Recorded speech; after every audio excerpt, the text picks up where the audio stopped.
बिस्मिल्लाहिर्रहमानिर्रहीम। स्टूडेंट, आज का हमारा लेक्चर है 4 और टॉपिक है टिश्यू कल्चर। तो टिश्यू कल्चर हम क्यों करते हैं, ज़रूरत क्या है, सबसे पहले इसको समझेंगे। टॉपिक थोड़ा सा मुश्किल है, ठीक है, प्रोसेस एक्सप्लेन उसी तरह एक्सप्लेन नहीं है, लेकिन इंशाल्लाह मैं कोशिश करूँगा कि आपको आसान से आसान अंदाज में आपको समझाऊँ। लेकिन सबसे पहले आपने करना ये है कि आपने घबराना नहीं है। तो स्टूडेंट्स, ये टिश्यू कल्चर जो है, ये चूँकि चैप्टर जो है वो सेल के मुतालिक है, सेल और टिश्यू के मुतालिक। तो बाज़ औक़ात इस तरह होता है कि हमें किसी भी लिविंग ऑर्गेनिज्म, चाहे प्लांट हो या एनिमल हो, उससे सेल या टिश्यू जुदा करके उसको अलग से ग्रो करने की ज़रूरत होती है for analysis, biochemical analysis, for observation. बाज़ औक़ात इस चीज़ की ज़रूरत होती है, ठीक है। तो उसके लिए फिर हम एक प्रोसेस करते हैं जैसे टिश्यू कल्चर। या लेट्स सपोज एक ऐसा ऑर्गेनिज्म है, फॉर एग्जांपल प्लांट है, जिसके स्पीशीज जो है बस ख़त्म हो रहे हैं, ठीक है, वो एक्सटेंड होने के करीब है। तो एक्सटेंड होने के करीब होने की वजह से तो मैंने इसकी प्रिजर्वेशन करनी है और एनवायरनमेंट उसके लिए फेवरेबल नहीं है। तो मैं क्या कर सकता हूँ, मैं ये कर सकता हूँ कि उससे सेल या टिश्यू लेकर उसको अलग से ग्रो कर लूँ इनक्यूबेटर में, ठीक है, डिज़ायरेबल और स्टैंडर्ड टेम्परेचर, स्टैंडर्ड एनवायरनमेंट देके मैं उसको अलग से ग्रो कर लूँ और कई सारी कापियाँ उसकी बना लूँ। तो इसके लिए हम फिर टिश्यू कल्चर इस्तेमाल कर सकते हैं।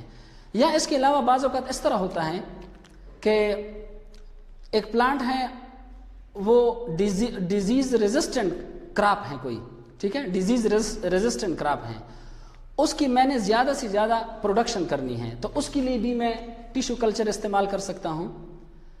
या इसके अलावा ऐसा है कि बायोटेक्नोलॉजी की फील्ड में भी ये इस्तेमाल होता है कि अगर मैंने एक सेल लेकर उससे बहुत सारे सेल आगे बनाने हैं, ठीक है, तो उसके लिए भी हम टिश्यू कल्चर का मेथड इस्तेमाल कर सकते हैं।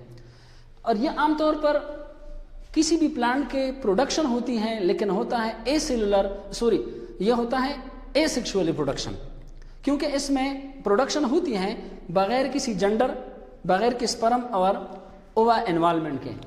तो tissue culture it is the separated growth of cell और tissue from the living organism. किसी भी लिविंग ऑर्गेनिज्म, चाहे प्लांट है या एनिमल है, उससे आपने सेल या टिश्यू उठाया और आप इसको सेपरेट ग्रो कर रहे हैं। तो this method is known as tissue culture. तो स्टूडेंट, टिश्यू कल्चर जो है, इसकी इब्तिदा कहाँ से हुई? सबसे पहले ये लफ्ज़ किसने इस्तेमाल किया? तो सबसे पहले ये टिश्यू कल्चर का लफ्ज़ जो है ये इस्तेमाल किया था थियोडर बरो ने। बरो एक साइंटिस्ट, टी बरो एक साइंटिस्ट था, इसने सबसे पहले ये लफ्ज़ इस्तेमाल किया था।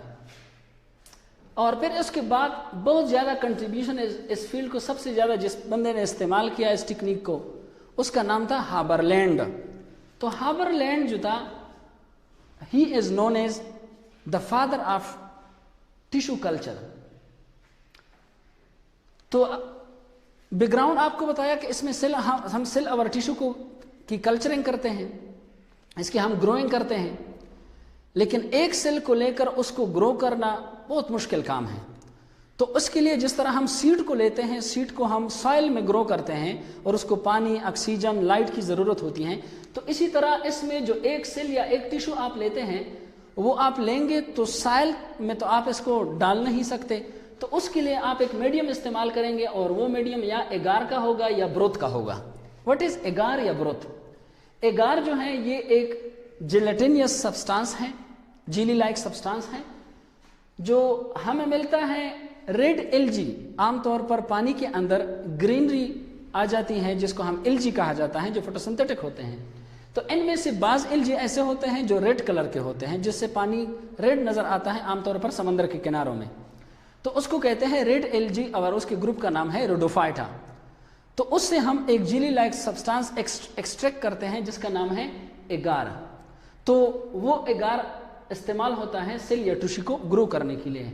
इसी तरह ब्रोथ किसको कहते हैं?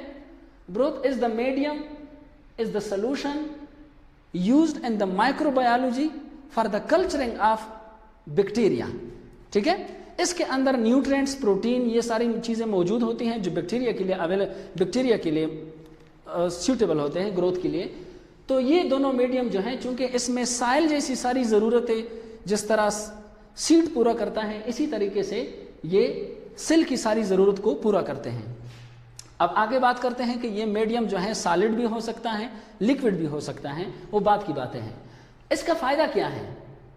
हम जो टिश्यू कल्चरिंग करते हैं, इसका फ़ायदा क्या है? इसका फ़ायदा ये है कि सेल या टिश्यू की कई सारी कापियाँ तो आ जाती हैं, लेकिन वो सारी होती हैं सेम जीनोटाइप सेल होते हैं, जेनेटिकली सारे बिल्कुल एक जैसे होते हैं। यानी अगर आपने किसी भी एक फ्रूटफुल, एक बहुत कीमती कोई ऑर्गेनिज्म है और आगे आपने उसको रिजर्व करना है, तो रिजर्व करने के लिए उसके लिए अगर प्रोडक्शन वो करेगा तो प्रोडक्शन के लिए उसके लिए अपना वो अपोजिट जेंडर अवेलेबल नहीं है, या अगर अवेलेबल है तो एनवायरनमेंट उसको सपोर्ट नहीं कर रहा, और आप इसको एक्सटेंड होने से बचा रहे हैं, और आप चाहती भी ये हैं कि उसकी ये जो क्वालिटीज़ हैं, फ्रूटफुल क्वालिटीज़, ये भी बरकरार रहें।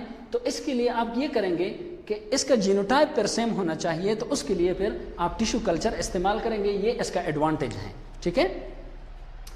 इसके लिए ये मेथड है, कॉम्प्लिकेटेड मेथड है। इसके लिए कुछ आपके लिए ज़रूरी अशिया हैं जिसको हम अपैरेटस कहते हैं। उन अपैरेटस में सबसे पहले सेल कल्चर हुड आपके लिए चाहिए।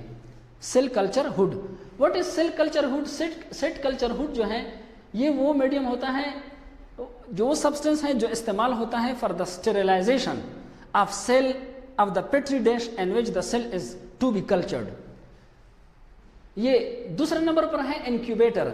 इंक्यूबेटर जो है ये एक ऐसा इंस्ट्रूमेंट होता है जो, चूंकि हम ये यहाँ पर इस्तेमाल कर रहे हैं और इसमें सेल और टिश्यू इस्तेमाल होता है, तो सेल और टिश्यू को proper carbon dioxide, proper oxygen, proper humidity, proper light, ये देने के लिए हमें इंक्यूबेटर की ज़रूरत होती है। इसी तरीके से वाटर बाथ, ठीक है, इसमें डिस्टिल वाटर आप इस्तेमाल करेंगे, ठीक है, आप टेप वाटर आप इस्तेमाल नहीं करेंगे। चौथे नंबर पर है सेंट्रीफ्यूज। सेंट्रीफ्यूज आप इस्तेमाल करेंगे, जिस तरह पिछले लेक्चर में बयान हुआ कि सेंट्रीफ्यूज जो है हम ये इस्तेमाल करते हैं अपने स्पेसिफिक फंक्शन के लिए। इसी तरह रेफ्रिजरेटर एंड फ्रीज़र, ये भी हम इस्तेमाल करते हैं, जो टेम्परेचर जो है वो टेम्परेचर को रेगुलेट करने के लिए। हर एक, जिस तरह छोटा बच्चा पैदा होता है तो उसके लिए टेम्परेचर रेंज अलग होता है, हमारे लिए अलग होता है, तो इसी तरह जो स्मॉल सेल है या टिश्यू हैं तो उसके लिए अलग टेम्परेचर है, तो उसके मुताबिक हम इसको वो दे देते हैं, जो माइनस सेंटीग्रेड भी हो सकता है या +-2-3 हो सकता है। इसी तरह सेल काउंटरिंग भी हो सकती है। सेल काउंटरिंग जो है ये एक ऐसा इंस्ट्रूमेंट है जो इस्तेमाल होता है for the counting of living and dead cell, उसको भी पहचानना होता है। इसी तरह 7 नंबर पर है इन्वर्टेड माइक्रोस्कोप। एक होता है कंपाउंड माइक्रोस्कोप, एक होता है इन्वर्टेड माइक्रोस्कोप। इन्वर्टेड जो कंपाउंड माइक्रोस्कोप होता है उसमें जब हम स्लाइड रखते हैं तो ये स्टैंड के ऊपर रखते हैं और फिर ऑब्जेक्टिव लेंस इसके ऊपर होता है, तो ऑब्जेक्टिव लेंस के बाद सीधा जो है वो लेंस होता है और लेंस के नीचे जो है वो स्टैंड होता है।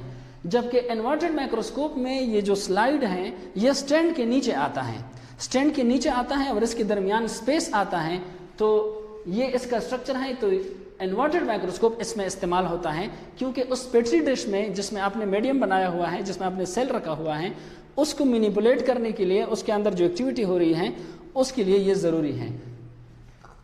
8 नंबर पर है liquid nitrogen. Liquid nitrogen is used for, nitrogen जो है केमिस्ट्री में आमतौर पर इस्तेमाल होता है, ये इस्तेमाल होता है टेम्परेचर के लिए भी ये इस्तेमाल होता है। 9 नंबर पर है स्टेरिलाइजर। ये भी पेट्री डिश को आप इसको जिस तरह कटिंग कर रहे हैं, फॉर एग्जांपल आपने सेल या टिश्यू जहाँ से कट करना है तो उसके लिए आप स्टेरिलाइज कटर इस्तेमाल करेंगे। कट करने के बाद अगर टिश्यू है तो टिश्यू को मजीद फ्रेगमेंट बनाने के लिए भी आप जो एंजाइम इस्तेमाल करेंगे, जो आमतौर पर ट्रिप्सिन एंजाइम होता है, तो वो ट्रिप्सिन एंजाइम भी स्टेरिलाइज होना चाहिए, ठीक है, विदाउट माइक्रो ऑर्गेनिज्म। इसके अलावा जो है जो आपने मीडियम बनाया, जो एगार मीडियम है या ब्रोथ मीडियम है, वो भी स्टेरिलाइज होना चाहिए। उसमें किसी भी माइक्रो ऑर्गेनिज्म जो उसके लिए फेवरेबल है, उसमें उसकी बेहतरीन ग्रोथ हो सकती है, तो वो भी इसमें अवेलेबल, वो भी इसमें मौजूद ना हो। तो ये सारी चीज़ें हैं एपेरेटस में आती हैं। नेक्स्ट है मेन स्टेप्स। स्टूडेंट आप मेन स्टेप में हम इब्तिदा कहाँ से करते हैं? स्टूडेंट इस तरह करेंगे कि प्लांट को या एनिमल को लेना है। टिश्यू कल्चर में हम प्लांट और एनिमल दोनों ले सकते हैं। अगर आपने प्लांट से लेना है तो प्लांट में हम कहाँ से लेंगे, एनिमल में हम कहाँ से लेंगे। अगर एनिमल के लिए लेंगे तो उसके लिए वो क्या होगा, मीडियम क्या होगा। प्लांट के लिए जब हम लेते हैं तो उसके लिए हम मेरिस्टेमेटिक टिश्यू लेते हैं। Meristematic tissue are those tissue having the ability to divide and redivide, having active mitosis, where active mitosis process take place.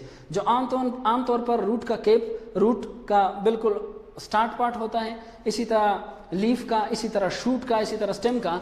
तो उस मेरिस्टेमेटिक टिश्यू जो है, जो जिसमें एक्टिवली ग्रोथ होती है, उस जगह को आप ले सकते हैं। ठीक है, उस जगह को आप लेंगे तो आप वो जो पार्ट आप जुदा करेंगे, उस पार्ट को जो आप टिश्यू कल्चर के लिए इस्तेमाल कर रहे हैं, this specific cells or tissue is known as explant. तो select explant from the healthy source and sterilize. वो प्लांट हेल्थी होना चाहिए और वो स्टेरिलाइज भी होना चाहिए। तो इसी वजह से हमने ऊपर लिखा स्टेरिलाइजर। फिर इसको स्टेरिलाइज करेंगे किस चीज से, उसके लिए हम आमतौर पर इस्तेमाल करते हैं मर्क्यूरिक क्लोराइड। ये केमिकल हम इस्तेमाल करते हैं तो वो जो है स्टेरिलाइज हो जाता है, क्योंकि आगे जो है वो फिर माइक्रो ऑर्गेनिज्म के प्रोपेगेशन का सबब बनेगा, वो हमारे मीडियम को डिस्टर्ब करेगा। ये तो हुआ एक प्लांट। अब एक्स प्लांट को आप लेंगे तो उसके लिए आप किसी मीडियम में रखेंगे। जिस तरह मीडियम साइल होता है, मीडियम इज अ साइल, ठीक है, इट कंटेन, लेकिन चूंकि यहां पर हम साइल ले नहीं सकते, यहां पर हम मीडियम इस्तेमाल करेंगे, तो उस मीडियम के अंदर कौन कौन सी चीजें हम डालेंगे। उसमें हम phyto hormone, mean plant hormone अगर आप प्लांट वाला कर रहे हैं, वाइटामिन्स, न्यूट्रिएंट्स, साल्ट आमतौर पर एनर्गेनिक साल्ट हम डालते हैं। अच्छा, मैंने शुरू में बताया कि ये मीडियम जो है सॉलिड भी हो सकता है, ये मीडियम जो है लिक्विड भी हो सकता है। सॉलिड है, अगर लिक्विड है तो इसके फिर तरीके अलग अलग, टिश्यू कल्चर के फिर आगे टाइप्स होते हैं। अगर आप इसमें लिक्विड मीडियम इस्तेमाल कर रहे हैं तो this type of tissue culture is known as cell suspension culture. ठीक है, आपने सेल ले लिया, आप उस सेल को मीडियम में आप जब डालेंगे तो ये सेल सस्पेंशन कल्चर होगा, क्योंकि इसमें सेल जो है वो सस्पेंड करेगा, तो ये सेल सस्पेंशन कल्चर है। अगर आपने सॉलिड लिया हुआ है, सॉलिड मीडियम, और उसमें सेल को या किसी प्लांट का सेल या एनिमल का सेल आप डाल रहे हैं, तो ये फिर इस प्रोसेस को इनोकुलेशन कहते हैं। अगर आप सॉलिड मीडियम में अपने डिजायरेबल सेल को या टिश्यू को डाल रहे हैं। स्टूडेंट, आपको ये बताता चलूं कि ये सेल सस्पेंशन कल्चर जो है, सेल सस्पेंशन कल्चर, ये आमतौर पर हम इस्तेमाल करते हैं उन मौके पर जब हमें ऐसे सेल की ज़रूरत होती है जो ड्रग जिससे मकसद ड्रग हासिल करना हो। जैसे मलेरिया के लिए क्यूनिन जो है वो केमिकल हम देते हैं, किनकोना प्लांट जो है उसके लिए, फिर उसको गेट करने के लिए, उसको हासिल करने के लिए हम फिर सेल सस्पेंशन हासिल करते हैं। या इसी तरह डिजिटॉक्सिन सब्सटेंस हैं, ये हम हासिल करते हैं, तो उसके लिए हम सेल सस्पेंशन कल्चर इस्तेमाल करते हैं। नेक्स्ट स्टूडेंट है, after laminar flow transfer it to the incubator. किसको? आपने सेल को लिया, सेल को मीडियम में डाला, मीडियम में डालने के बाद अब आराम से आप इसको इंक्यूबेटर तक लेके जाएंगे, क्योंकि इंक्यूबेटर हमारे एपरेटस में शामिल हैं। What is laminar flow? The smoothly flow of medium or the solution of tissue culture. ठीक है, अगर आप स्मूथली इसमें डाल रहे हैं तो this is known as laminar flow, steadily flow. आगे नेक्स्ट है लूज मास ऑफ। कुछ दिनों के बाद आप इसको इंक्यूबेटर में रखा, बाकायदा जो है फेवरेबल टेम्परेचर दिया, favourable humidity, oxygen, carbon dioxide का ख्याल रखा। फिर कई दिनों के बाद क्या हो जाता है, loose mass of undifferentiated cell जो है वो बन जाते हैं, जिसको हम कहते हैं केलस। तो callus is the undifferentiated division, undifferentiated mass of cell, plant cell is known as callus. Next जो है, आप इस केलस को, ठीक है, आप इस केलस को फिर शिफ्ट कर दें, क्योंकि सेल की ग्रोथ हो रही है, तो सेल की ग्रोथ जो होती है तो किसी खास हद तक उसमें बढ़ सकता है, आगे उसकी स्लाइसिंग होती है। तो shift cell to the another petri dish, दूसरे पेट्री डिश में मीडियम तैयार करेंगे, वहां पर इसको ग्रो करेंगे। तो this is known as secondary culture. तो प्राइमरी कल्चर कौन सा था? प्राइमरी कल्चर हमने बयान ही नहीं किया। प्राइमरी कल्चर ये है कि अगर आप डायरेक्टली प्लांट या एनिमल से सेल को लेकर पेट्री डिश में डाल रहे हैं डायरेक्टली, जो पहला स्टेप होता है उसको कहते हैं प्राइमरी कल्चर। सेकेंडरी कल्चर ये है कि वहां पर कुछ दिनों तक ग्रो हो गई, यानी केलस बन गया, केलस के बाद आप दूसरे में ट्रांसफर कर रहे हैं, तो this is known as secondary culture. अब सेकेंडरी कल्चर में जब आप इसको लेके जाएंगे तो वहां पर आप इसकी मीडियम में कंटेंट को चेंज करेंगे। जिस तरह मैंने लिखा फाइटो हार्मोन, तो फाइटो हार्मोन हमारे साथ कई हार्मोन हैं, अक्सीन है, जिब्रेलिन है, साइटोकाइनिन है, ठीक है। तो after mini division of callus, sorry, medium should have auxin. Secondary callus में लो अक्सीन और साइटोकाइनिन हाई कंसंट्रेशन के होने चाहिए थे, ठीक है, सेकेंडरी में। तो कुछ दिनों के बाद ये और भी बढ़ जाएगा।